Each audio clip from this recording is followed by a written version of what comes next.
Alemania después de meses de pandemia de coronavirus.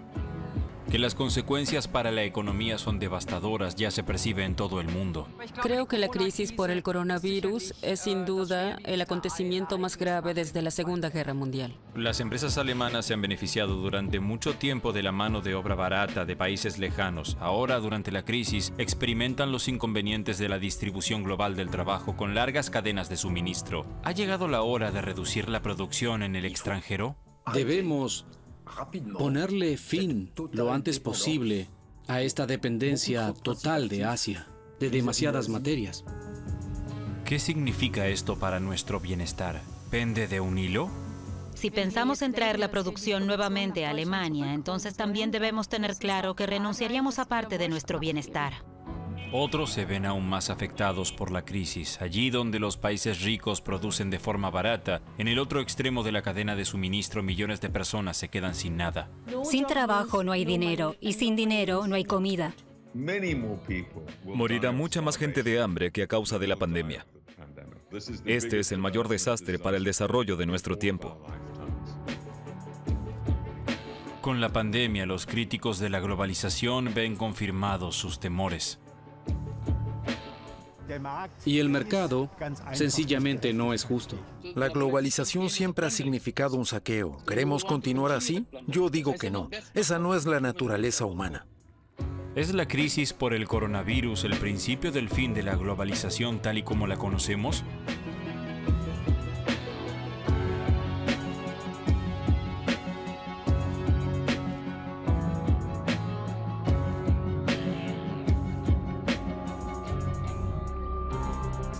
Puerto de Hamburgo, centro de tránsito de gran parte de las mercancías que exporta e importa Alemania. Prácticamente ningún otro país del mundo depende tanto del flujo ininterrumpido de mercancías y está tan interconectado como Alemania. Nuestra prosperidad depende del comercio y del funcionamiento de las cadenas de suministro internacionales. Por lo tanto, las grúas de la terminal de Altenwerder nunca se detienen. Aquí queda claro hasta qué punto el impacto por el coronavirus ha frenado la economía globalizada. Más de un tercio de todo el comercio exterior alemán con Extremo Oriente se canaliza aquí. Anuela Titzrath, jefa del operador portuario HHLA, pudo calibrar la pandemia en términos de volumen de contenedores, justo al principio cuando el virus paralizó China en primavera. La crisis llegó aquí y muy fuerte. Vimos que las compañías navieras retiraron en parte 1 de cada 10 buques, es decir, redujeron su capacidad. Y a veces, en los meses de mayo y junio en particular, hubo una disminución de hasta el 40% de la capacidad y el volumen. Incluso entonces, durante el punto más álgido de la crisis hasta ahora, el suministro de Alemania nunca se vio seriamente amenazado. Pero en muchas empresas las cadenas de suministro se vieron sometidas a una presión momentánea. ¿Es la crisis por el coronavirus solo una especie de incidente, es decir, un hecho puntual y decisivo?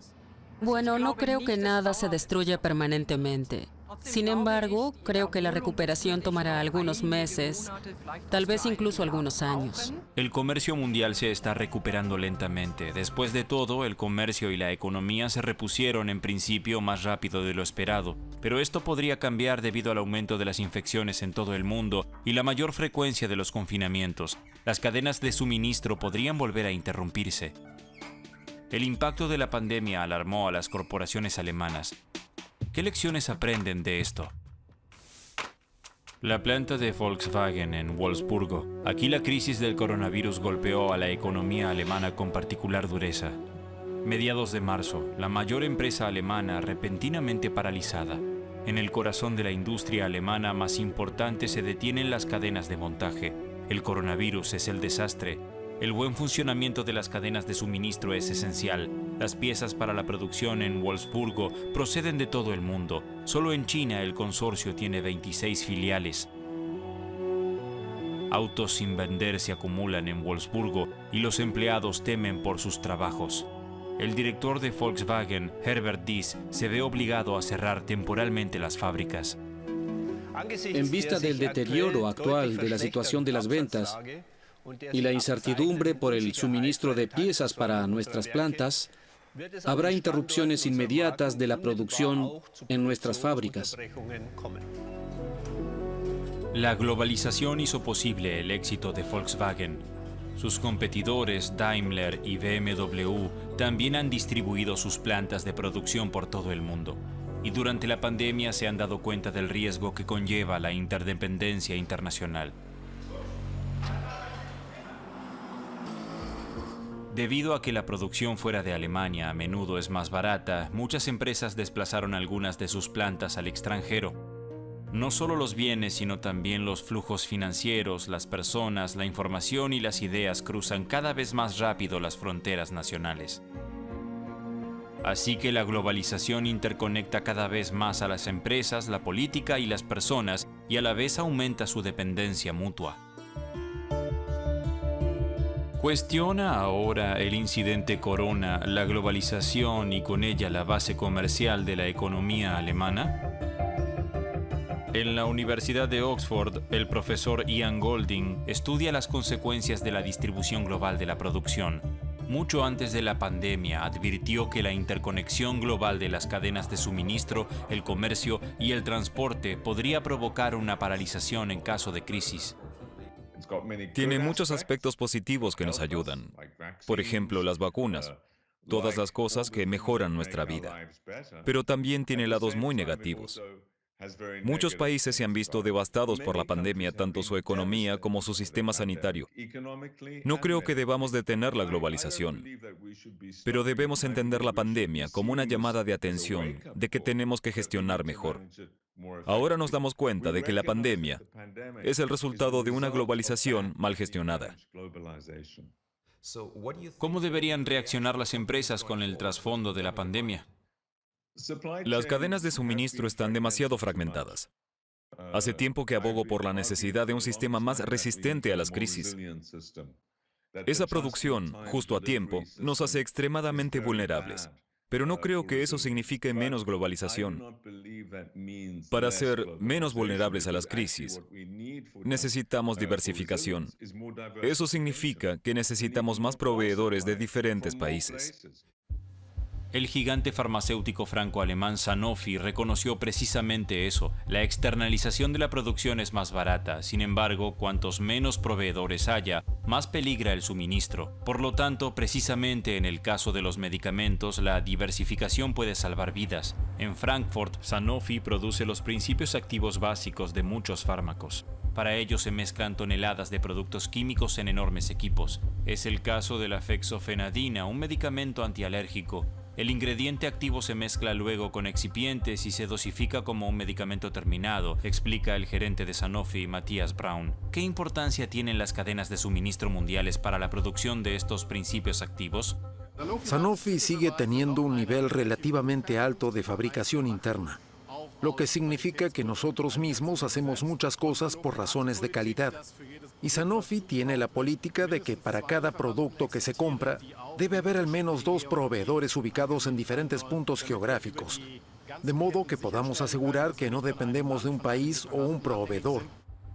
Debido a que la producción en Europa no era rentable, en las últimas décadas muchas empresas farmacéuticas han trasladado sus fábricas a Asia. Allí la mano de obra es barata y los estándares ambientales y de seguridad bajos. Como resultado, el 60% de los principios activos farmacéuticos que se necesitan en todo el mundo se producen ahora en Asia. En Europa Occidental, solo un 28%. En América del Norte, el 5% y el 7% en otros países. Debido a esta dependencia, especialmente de la India y China, la pandemia provocó dramáticos retrasos. Para evitar esto en el futuro, Sanofi planea crear un campeón europeo de ingredientes activos. Para ello, el grupo tiene previsto escindir 6 de sus fábricas de principios activos y atraer a inversores externos para la nueva empresa. La salida a bolsa está prevista para la primavera de 2022 bajo la dirección del experimentado gestor Jacques Brom. Es demasiado arriesgado trasladar el 100% de la producción a Asia. Es demasiado arriesgado para muchos medicamentos esenciales, los llamados medicamentos salvavidas. Esta crisis muestra muy claramente los límites de nuestro sistema actual. ¿Cree que Europa realmente puede recuperar su independencia en este ámbito? No debemos ser ingenuos. No volveremos a traer a Europa el 100% de todos los principios activos, pero debemos acabar lo antes posible con esta dependencia total hacia Asia respecto a demasiados ingredientes activos. ¿Por qué debería invertir alguien en este proyecto? Mire, en los próximos meses demostraremos que la empresa que estamos creando es rentable. Pero ante la experiencia de esta pandemia, le preguntamos a los gobiernos, ¿cómo pueden ayudarnos con las subvenciones? Debemos fortalecer la soberanía de Europa. Europa no puede apostar a una sola carta. A varios fabricantes en diferentes países les parece una buena idea. Sin embargo, si todos los países se ven afectados, como en una pandemia, eso tampoco ayuda mucho. Entonces, ¿qué conclusiones deben sacar las empresas del incidente coronavirus? Si en otro lugar es más barato, la producción se traslada. Esa era la lógica hasta ahora. ¿Cree que la pandemia cambiará esto? Una de las razones por las que se ha deslocalizado la producción, por las que existen estas cadenas de suministro fragmentadas, son los bajos salarios en el resto del mundo. Pero tan pronto como las máquinas automatizadas realizan los procesos monótonos y los robots los controlan, la mano de obra barata deja de ser una ventaja competitiva. Robots en lugar de seres humanos, esa es la tendencia del futuro. Sin embargo, en la mayoría de las industrias, los salarios bajos siguen siendo una ventaja competitiva. Por ejemplo, en la fabricación de máscaras. En tiempos de pandemia todos las necesitan. Sin embargo, las máscaras de tela decorativas no ayudan a los médicos y enfermeras. Para su propia protección y la de los pacientes, necesitan máscaras de vellón de alta calidad. La interrupción del suministro al comienzo de la pandemia fue fatal. La producción de máscaras se había trasladado al lejano oriente debido a los bajos salarios.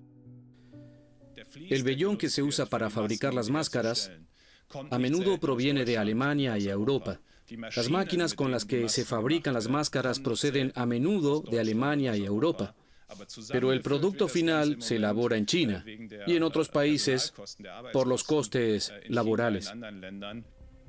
Por ello, el gobierno alemán ofrecerá subvenciones a las empresas para animarlas a volver a fabricar estos productos en Alemania.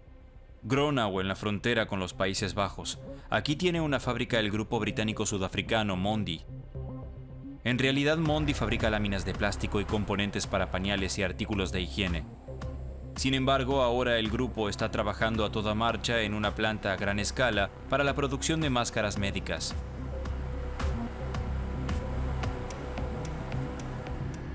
El director de la planta de Mondi, Jürgen Schneider, nos guía a través del pabellón de la fábrica vacía en la que se instalaría la planta. Pronto, cuando todo esté listo, saldrá de la línea lo que se llama vellón de Meltblown. Está hecho completamente de plástico. A alta presión se atomiza en microfibras más delgadas que un cabello humano. El tejido puede filtrar incluso bacterias y virus del aire que respiramos. Las máscaras se fabricarían a partir de este material de alta tecnología, 300 millones de piezas al año. Los primeros prototipos ya están listos, todo de un solo origen, fabricado en Alemania. ¿Cómo lograrán que la producción vuelva a ser rentable a largo plazo aquí en Alemania cuando actualmente es mucho más barata en China? Bueno, lo esencial es establecer una producción completamente integrada, lo que significa que nosotros mismos produciremos el vellón. Entonces también produciremos la máscara a toda velocidad y estaremos en condiciones de hacer aproximadamente 1 millón de máscaras al día en una de nuestras máquinas. Aumentaremos la eficacia y la producción será más rentable. Pero las subvenciones fueron sin duda una razón para que Mondi tomara esta decisión, ¿no es así? También es muy importante y también es importante a largo plazo para asegurar la continuidad aquí en Alemania y Europa. Sí, es un factor importante. Mondi financia hasta el 40% del costo con subsidios del gobierno. Los fabricantes pueden recibir un máximo de 10 millones de euros por planta. A cambio, se comprometen a comercializar las máscaras solo en Europa hasta finales de 2025. Actualmente existe una gran demanda de mascarillas debido a la pandemia. ¿Cree que continuará a largo plazo? En principio, estamos hablando de máscaras médicas que requieren altos estándares de calidad. Y allí vemos una gran demanda a mediano plazo. Por lo tanto, las empresas alemanas responden a la pandemia, se preparan para futuras crisis mediante un mejor almacenamiento, diversificación, cadenas de suministro más cortas, y algunas empresas traen partes de su producción a Alemania. Esto parece tener sentido para productos sensibles como los ingredientes farmacéuticos activos y las máscaras, pero es cuestionable que estas producciones permanezcan en Alemania a largo plazo. E intervenir en la cadena de suministro le saldrá caro al contribuyente. Esto se debe a que a través de las subvenciones el Estado impulsa la producción cara en Alemania en lugar de la producción barata en el lejano Oriente. ¿Es posible revertir la globalización de esta manera? Esto les preocupa a muchos.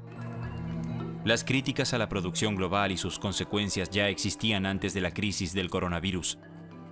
El movimiento Fridays for Future lleva mucho tiempo manifestándose en contra de nuestra forma de vida y producción poco sostenibles a nivel internacional.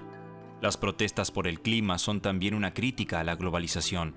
Por eso las manifestaciones no solo atraen a ambientalistas. El incidente del coronavirus fortalece a quienes ya antes criticaban la globalización. La red ATTAC lleva años protestando contra los excesos de los mercados globales. El activista y experto en comercio Roland Suss ve la crisis del coronavirus como una oportunidad de cambio. Bueno, creo que mucha gente durante la pandemia comenzó a pensar más y se ha vuelto más consciente de cómo está conectado todo. Creo que ahora hay una conciencia que se orienta más bien a la idea, de acuerdo, pero no podemos dejarlo en manos de los mercados, porque los mercados no están en condiciones de reaccionar de manera adecuada. Solo los países ricos pueden apoyar a sus empresas y a su población en la crisis. La pandemia muestra a todos cuán vulnerable es la economía mundial en su conjunto y con ella las personas debido a la globalización. Entonces, ¿estamos experimentando ahora algo parecido al fin de la globalización? Tenemos que aprender las lecciones de esto. ¿Qué significa que estas cadenas de suministro no funcionen? Sencillamente hay un defecto de diseño. Creo que en ciertas áreas tenemos un exceso de globalización. Tenemos que ver qué es en realidad importante para que también se comercialice entre países. No estamos diciendo que no debería haber más comercio mundial, pero en gran medida es sencillamente un sinsentido. Ahora, alrededor del 60% de todos los alemanes ven la globalización como un riesgo. Solo el 40% la sigue viendo como una oportunidad. Hace apenas 3 años era lo contrario. Reducir el comercio mundial y la distribución internacional del trabajo. ¿Es eso posible? En el Instituto IFO de Múnich, la experta en comercio minorista Lisandra Flach y su equipo investigan las consecuencias y riesgos de la globalización. Advierte que Alemania se está aislando demasiado del exterior a raíz de la crisis del coronavirus. No debemos olvidar que Alemania se beneficia enormemente de la globalización. Y si pensamos ahora en traer la producción nuevamente a Alemania, entonces también debemos tener claro que renunciaríamos a algo de nuestro bienestar, y no poco. Seríamos más pobres. Estamos demostrando que, en un mundo desglobalizado, veríamos una caída en los ingresos reales de casi el 20%. Eso es mucho. ¿Más seguridad de suministro o menos costos? Esa es la cuestión. ¿Qué consecuencias tendría para Alemania una retirada de la globalización? La regionalización de la cadena de suministro no es una solución para la crisis actual, sino más bien una diversificación de la cadena de suministro en términos de proveedores. En otras palabras, las empresas adquirirán los productos de varios proveedores en diferentes regiones para minimizar el riesgo de fallos en el suministro. Pero si como empresa tengo varios proveedores, tengo mayores costos. Claro. La conclusión es que los productos se encarecen. Las empresas tienen que sopesar entre la falta de suministros, es decir, el riesgo de falta de suministros, y la minimización de costos. Las cadenas de suministro muy largas se han convertido en un riesgo durante la pandemia, pero cortarlas no es la solución, porque la globalización es un motor de crecimiento. Si se frena, significa menos prosperidad, en Alemania y en el resto del mundo. Donde mejor se ve lo que significa la globalización es en la industria textil. Como bajo una lupa podemos observar las ventajas y también los inconvenientes de la producción global. La industria tiene ventas por 2,5 billones de dólares a nivel mundial, con producción en masa y precios bajos. Una exposición en Berlín muestra cómo funciona el negocio. Más que cualquier otra, la industria de la moda prospera gracias a la distribución internacional del trabajo. Las prendas que se venden en Alemania han sido producidas por costureras de Asia. Gracias a los bajos salarios, las marcas de moda lanzan montañas de ropa barata que se comercializa a bajos precios. La ropa nunca fue tan barata, guerras de precios y constantemente nuevas colecciones. El resultado, los alemanes no usan la ropa que compran, gran parte de ella la tiran. Antes de que un jean llegue a las tiendas alemanas, ha viajado por medio mundo. El algodón proviene de Uzbekistán, las telas se producen en la India, se tiñen en China y se cosen en Bangladesh. Cuando la pandemia llegó a Alemania, las grandes cadenas tuvieron que cerrar durante semanas. Aún no se han recuperado del impacto. Ahimberg es experto en el negocio global de la moda en la consultora empresarial McKinsey. Nunca había vivido una recesión como la de la crisis del coronavirus. Por supuesto que estamos viendo un aumento de las ventas en línea, un aumento masivo. Pero es muy difícil hacer que los clientes vuelvan a las tiendas. Mientras tengan que usar una máscara, mantener la distancia, usar desinfectantes cuando entran, les parecerá menos divertido. Comprar ropa no es solo satisfacer necesidades, también es entretenido. Y falta ese factor. También esperamos que entre el 20 y el 30% de las empresas no sobrevivan a esta crisis en su forma actual. Las encuestas de McKinsey muestran que los compradores de las empresas de moda quieren retirarse de algunos países productores debido a la crisis. Bangladesh se ve particularmente afectado, porque si aquí se compra menos moda, allí hay menos trabajo en las fábricas. ¿Cuán dependiente es Bangladesh de las exportaciones textiles? Mucho. El 84% del volumen de exportación en 2018, que es donde termina esta estadística, corresponde a textiles. Al observarlo, por supuesto que se trata de una historia de éxito que el país haya generado un crecimiento masivo aquí, desde 2000 hasta 2018 de los textiles, un aumento de 8 veces en menos de 20 años. ¿Y por qué Bangladesh ha apostado tanto por los textiles como modelo de exportación? Para muchos países en desarrollo, la producción textil es el punto de acceso a la industrialización. Los obstáculos para el capital y también para la mano de obra son, por supuesto, menores que en otras industrias como la automotriz. Porque es más fácil aprender a coser ropa, por así decirlo. Más fácil de aprender, más fácil de aumentar, de desarrollar. La dependencia es grande, por supuesto. Mientras se compren menos textiles en Occidente, la producción también se resentirá. Bangladesh, país vecino al noreste de la India. Aquí viven 165 millones de personas, más del doble de habitantes que en Alemania. Gracias a la globalización, este país ha tenido una notable historia de éxito. Desde la década de 1990, la economía aquí ha crecido continuamente entre un 4 y un 8%. El motor de crecimiento número 1, la industria textil. Alemania es, con diferencia, el mayor comprador de moda barata.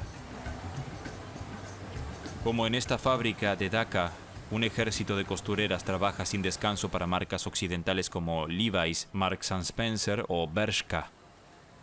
Así se crearon millones de puestos de trabajo. Sin embargo, ahora la estrategia de exportación unilateral se está vengando. Al igual que en Alemania, las tiendas tuvieron que cerrar durante la pandemia y las corporaciones globales de la moda cancelaron en Bangladesh pedidos por valor de millones de dólares.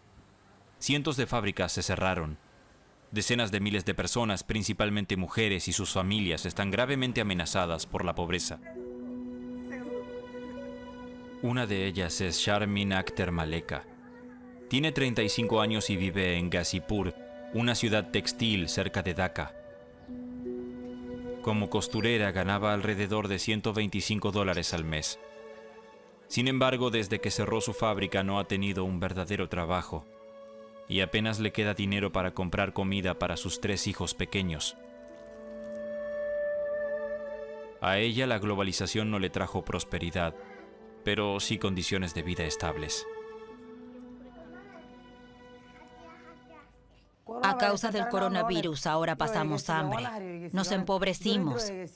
Antes nuestros ingresos eran mucho más altos y podíamos permitirnos más cosas. Ahora el dinero tiene menos valor y han subido los precios de todo. Para la gente que gana bien eso no es un problema. Pero para la gente como nosotros, que somos pobres, nos ha empujado a una necesidad extrema. Esa es la realidad ahora. No es una invención. Es absolutamente real. Tuvo que pedir dinero prestado, buscar trabajo como personal de limpieza, no puede pagar sus deudas. Todo lo que gana lo gasta en alimentos y en la educación de sus hijos. No tengo posibilidades de sobrevivir. Perdí a mi padre, a mi hermano. Estoy sola y mis hijos aún son pequeños. Mi esposo se casó con otra mujer y me abandonó con los niños. Pero no puedo casarme de nuevo, eso me deshonraría. Tengo que pensar en los niños. En Bangladesh, los desempleados no reciben ningún apoyo económico. No hay trabajos de jornada reducida ni asistencia social. A menudo los propietarios de las fábricas ni siquiera pagan la indemnización obligatoria por despido. El Estado no puede permitirse paquetes millonarios de estímulo económico. A costureras como Maleka solo les queda ir a las puertas de las fábricas y rogar por un trabajo. Todas las mañanas se forman largas filas de desempleados. La activista Kalpona Akhter conoce los problemas. A los 12 años comenzó a trabajar como costurera en una fábrica. Más de 30 años después, ayuda a las trabajadoras a hacer valer sus derechos. Considera que la responsabilidad de la miseria no es solo del gobierno de Bangladesh. Las marcas de moda occidentales se han comportado de una manera despiadada durante esta crisis. Sencillamente huyeron y cancelaron o pospusieron sus pedidos. No les importaron sus negocios comerciales aquí, al igual que los trabajadores que les hicieron obtener beneficios durante años. Los dejaron con las manos vacías. La Organización Internacional del Trabajo de las Naciones Unidas en Ginebra, la OIT, ya advierte que la pandemia amenaza la vida de millones de personas en los países en desarrollo. Sin trabajo no tienen ingresos. La OIT calcula que la crisis del coronavirus ya ha destruido casi 500 millones de puestos de trabajo. Sang-Hon Lee es el director del programa de empleo de la OIT. Para él, la pandemia refuerza una enorme brecha de equidad entre Occidente y el resto del mundo, especialmente los países emergentes y en desarrollo. En Alemania, por ejemplo, el gobierno movilizó inmediatamente cientos de miles de millones de dólares para apoyar a las empresas y ayudar a los trabajadores. Pero los gobiernos de los países en desarrollo sencillamente no tienen los medios financieros para ello. Entonces, ¿deben los países ricos ayudar a los países más pobres a superar la pandemia? Este es un momento difícil para todos, pero es tiempo de la solidaridad global. Debemos preocuparnos realmente porque el riesgo de pobreza, hambre y graves daños a la salud es grande. Es una cuestión de supervivencia. Los estados occidentales gastan miles de millones de dólares en apoyar sus economías. En los países del otro extremo de la cadena de suministro, sin embargo, no hay rescate, a menos que las empresas ayuden voluntariamente. La Fundación H&M, por ejemplo, donó 1.3 millones de dólares para apoyar a las costureras en Bangladesh por la pandemia. Los críticos afirman que esto solo sería una gota en el océano y principalmente una campaña de relaciones públicas. La responsabilidad social corporativa hacia sus proveedores es hasta ahora voluntaria. Esto podría cambiar. La pandemia muestra que, en definitiva, todos estamos en el mismo barco. Un primer paso podría ser la ley de la cadena de suministro, que obligaría a las empresas a hacer cumplir a sus proveedores normas laborales y sociales. Las condiciones de producción justas también serían obligatorias fuera de Alemania. No solo limosnas. Una propuesta más controvertida. Las empresas alemanas deberían responsabilizarse de las infracciones de sus proveedores. Entonces los trabajadores de los países en desarrollo podrían demandar en Alemania. Sascha Rabe es portavoz de política de desarrollo del Partido Socialdemócrata en el Parlamento alemán. La ley de la cadena de suministro es muy importante para él. Cuando dejamos producir en una fábrica donde los muros están tan deteriorados como era el caso en Rana Plaza en Bangladesh, cuando se derrumbó una fábrica, nadie pudo decir, oh, a mí no me interesa lo que ocurra al otro lado del mundo. Un año después hablé con costureras lisiadas que sobrevivieron a ese desastre. Me dijeron, señor Rabe, la noche anterior habíamos visto grietas en las paredes. Si allí hubiera habido derechos básicos de los empleados como un representante del personal, este desastre podría haberse evitado. El caso Rana Plaza demuestra lo que podría significar la ley de la cadena de suministro en un caso extremo. En 2013 se derrumbó en Dhaka una fábrica textil de varios pisos. Fue culpa de una negligencia grave. En realidad, el edificio había sido diseñado solo para oficinas, y aunque la fábrica estaba en malas condiciones, las costureras eran obligadas a trabajar. Más de 1.000 personas murieron y más de 2.500 resultaron heridas. Las marcas de moda pagaron una indemnización voluntaria con retraso. ¿Podría la ley de cadena de suministro evitar estas desgracias? ¿Y hasta dónde debería recaer la responsabilidad en una empresa alemana? Solo exigimos que verifique, con un sentido de la proporción y un esfuerzo razonable, si las condiciones de trabajo son las adecuadas. Pero si actúa intencionalmente o con negligencia grave, también debe responder por ello. Entonces, ¿se trata más del efecto disuasorio de una posible demanda que de llevar a las empresas alemanas ante tribunales? Se trata de un aspecto preventivo, de que si las empresas saben que son responsables, que realmente se esfuercen, que creen mecanismos para que algo así no suceda. Al menos muchas corporaciones aseguran querer asumir una mayor responsabilidad global. Algunas empresas importantes también quieren apoyar esta ley.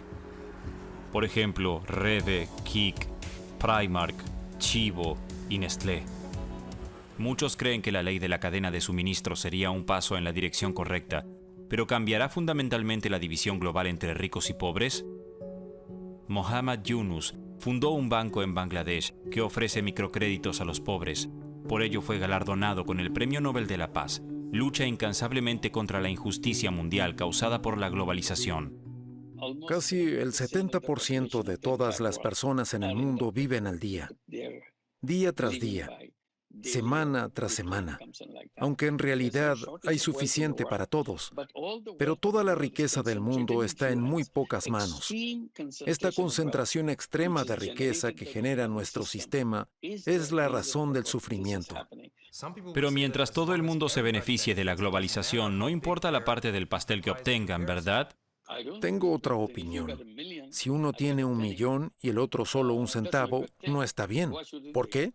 Si organizamos nuestra economía de esta manera, estamos frente a una bomba de tiempo. Estamos en una fiesta, ganamos dinero, nos divertimos, pero la casa está en llamas. Entonces, ¿es la pandemia un punto de inflexión?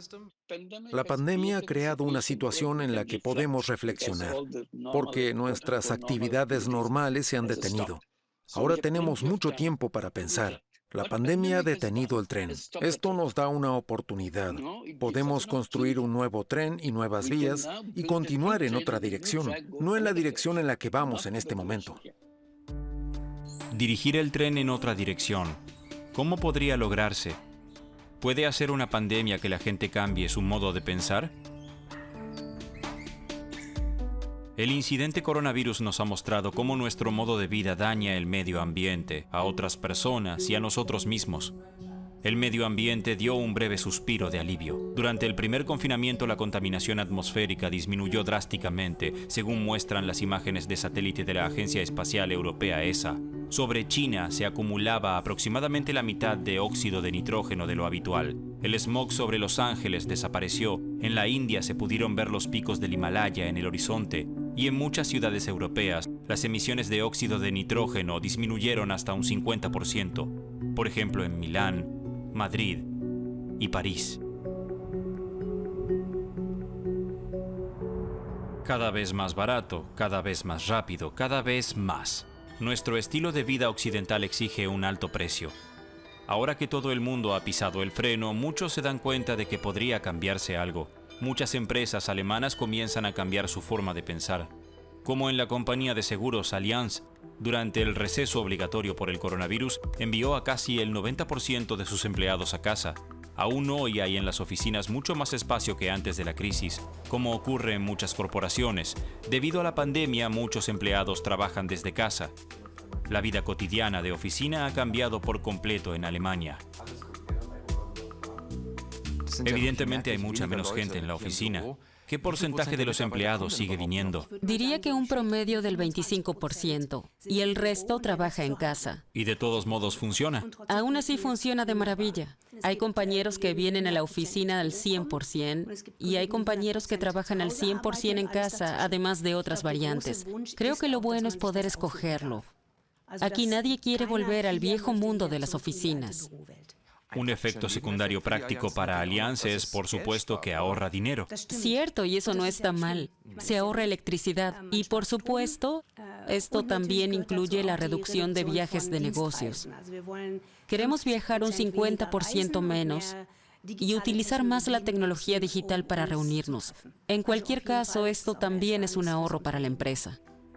Esto sucede en la mayoría de las compañías importantes de Alemania. Después de la crisis, muchos no quieren regresar a la época anterior al coronavirus, especialmente si con ello ahorran dinero. También hay un gran potencial de ahorro ecológico.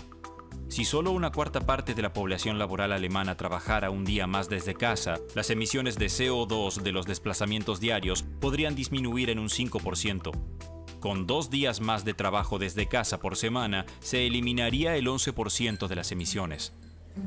Para la gerente de Allianz, Bettina Diche, este escenario ya es real. Desde la pandemia ha dirigido su departamento esencialmente desde casa.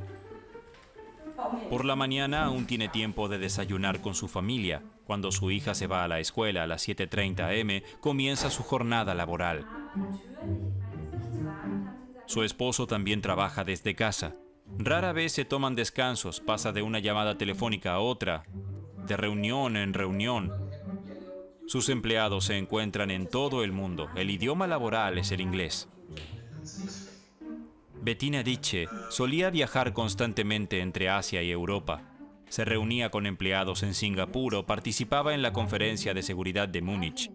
Ahora solo rara vez realiza viajes de negocios. A pesar de todas las ventajas, le tomó un tiempo acostumbrarse a trabajar desde casa. Hubo momentos en los que anhelaba la oficina, como ocurrió probablemente en todas las familias. El estar juntos, la educación en el hogar, mi esposo trabajando, yo trabajando, son momentos estresantes. Mi equipo es global. Siempre tengo a alguien trabajando en alguna parte del mundo. No terminan nunca, por así decirlo, pero depende de cómo lo administras. Sencillamente no dejarse absorber por el trabajo las 24 horas. Bettina Diche ya no necesita un guardarropa de negocios o un escritorio para hacer su trabajo. Y su oficina se ve un poco diferente de lo que solía. Realmente puede llevarse toda una división de seguros desde la mesa de la sala, por así decirlo. La necesidad ha demostrado que podemos hacerlo. Para ser honesta, eso también es algo que me hace reír. El mito de que no se puede trabajar desde casa o de que no es productivo en casa ha caído de la noche a la mañana. No creo que sea algo para todos y creo que tenemos que aceptarlo y también darles a las personas más espacio para decidir por sí mismas. ¿Sirve? ¿Cuándo sirve? ¿Y cómo sirve? Trabajar de otra forma, consumir de otra forma. El coronavirus también ha dejado su huella en la industria textil después de la primera cuarentena. Se realizan más pedidos en línea y las tiendas se quejan de la falta de clientes. Y más de uno nota que necesitan mucha menos ropa, que las prendas se pueden usar más de una temporada. Slow fashion es una tendencia en esa dirección. En la bolsa Clothing Swap puede intercambiarse ropa usada. La canadiense Jenna Stein es la fundadora de la bolsa de intercambio y se alegra cada vez que un artículo usado encuentra un nuevo dueño. Hay que traer al menos 5 prendas y puedes llevarte todo lo que quieras. Mira lo que he encontrado. 2 camisas y 1, 2, 3 pantalones. ¿Cuánto costaría esto en una tienda? ¿Qué piensas? ¿Por qué lo tira la gente? Creo que compramos siguiendo las tendencias y las modas y la idea de que necesitamos algo nuevo todo el tiempo. Creo que en general consumimos en exceso. Según una encuesta de McKinsey, debido a la pandemia, especialmente los jóvenes están más interesados en la ropa de segunda mano. 3/4 partes de los encuestados afirman que usan las prendas durante más tiempo y no se deshacen de ellas tan rápido. La mitad quiere comprar menos. Queda por ver si esto también se confirma en la caja registradora. ¿Cómo ha cambiado la pandemia con la conciencia sobre la sostenibilidad en la moda? Creo que la gente acaba de empezar a reducir un poco la velocidad. El simple hecho de tener que hacer fila frente a H&M, la gente no tiene paciencia y busca alternativas. También que la gente perdiera sus trabajos y la situación económica incierta hizo que dejen de consumir y piensen más en cómo aprovechar al máximo lo que tienen. Este es nuestro concepto. Lo que es basura para uno es valioso para otro. Si los consumidores, debido a la pandemia, reconsideran su comportamiento, la industria de la moda tendría que reaccionar y producir de manera más sostenible y con mayor calidad. Pero entonces, ¿qué les queda a los países con salarios bajos? ¿Qué consecuencias tendría eso para las costureras de Bangladesh? Menos producción. Por supuesto que esperaríamos, en cambio, que vendieran artículos de mayor calidad y que entonces pueda tener lugar una producción correspondiente a ello. Más calidad pero menos producción. Para las costureras de Bangladesh esto no es una ayuda a medio plazo, sino una amenaza. Aquí nadie quiere una renuncia generalizada a la globalización. La globalización es buena. Les ha dado a las empresas acceso libre al mercado. Crea puestos de trabajo. Pero no debemos olvidar que a la economía globalizada no le importa que la gente haga trabajos indignos. Debido al coronavirus, el escepticismo sobre la globalización es mayor que nunca. Pero esta crisis no significa el fin de la globalización. Pero hay esperanzas de que cambien las reglas del juego, porque la pandemia muestra la desigualdad como si fuera una lupa. Se deben hacer las correcciones necesarias. Sabemos lo que debemos hacer, pero no actuamos. Sabemos quién es responsable de la concentración de la riqueza. ¿Por qué es así? Lo sabemos, solo que sencillamente no queremos cambiarlo. Se trata de maximizar las ganancias. Para lo único que hemos programado nuestra máquina económica es para la maximización de beneficios. Entonces, ¿cómo recordaremos esta crisis? ¿La utilizaremos como una oportunidad para mejorar la globalización? Espero que lo veamos como una ruptura, como una llamada de atención sobre cuán devastador es el fracaso de nuestro sistema actual. Espero que podamos regular la globalización para que sea más justa y sostenible, para que podamos beneficiarnos de sus aspectos positivos y luchar contra sus aspectos negativos. Para esto no es necesario que 205 países se pongan de acuerdo. Es suficiente si los grandes jugadores, los que pueden cambiar algo, realmente cambian algo. Es necesario que los líderes mundiales se pongan de acuerdo sobre las nuevas reglas del juego, para que la globalización ya no signifique ganancias ilimitadas para unos pocos, sino más prosperidad para todos. Después de la pandemia, esto es aún más importante que antes.